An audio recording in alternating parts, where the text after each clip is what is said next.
left rear view mirror. Okay.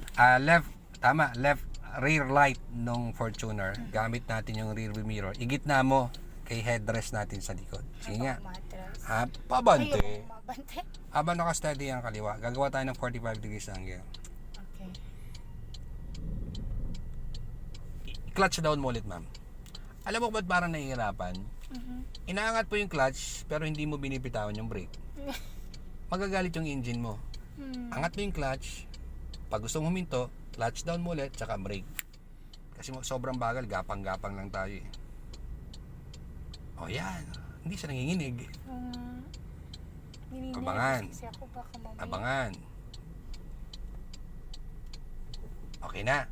Nakatapat na. Yung headrest, nakatapat doon sa likod ni Fortuner. Patingin nga.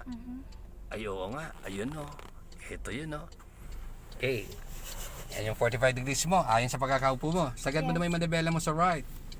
So para lang po to sa mga student driver, hindi para sa mga expert. Kaya may dry steering pa kami nalalaman. Sagad sa right. Sagad. Ayan na. Okay, lagay mo dito sa reverse.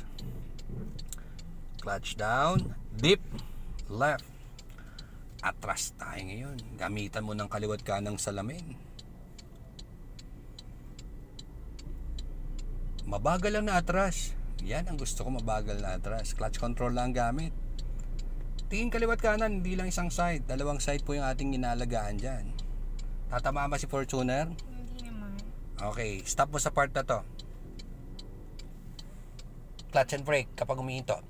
Sa part na to, ma'am, sa tingin nyo ba, nasa 12 o'clock position ka or wala pa? Wala pa. So, 11. hintayin mo yung 12 o'clock Oh, 1. position. Ano ba? 11 o 1? 1. 1. So, doon tayo sa 12. Hintayin natin sa 12. Pag nag-12 ka, doon ka huminto. Habang tinitingnan mo yung left and right side mirror mo. Okay.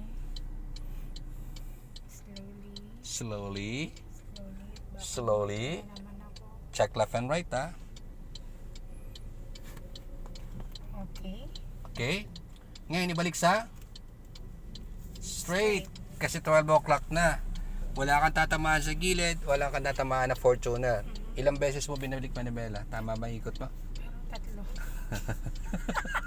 Sagad mo sa isang side, isa pa. Isa pa? Sagad mo hanggang mag-lock para mas mahanap natin kung nasa yung straight. O ilang beses ang balik? Isa, dalawa. O yan ang atras. O atras tayo, dahan-dahan. Safe na. Wala ka na tatamaan sa kanan, wala ka na tatamaan Fortuner dyan sa kaliwa. Reverse na. Dahan-dahan.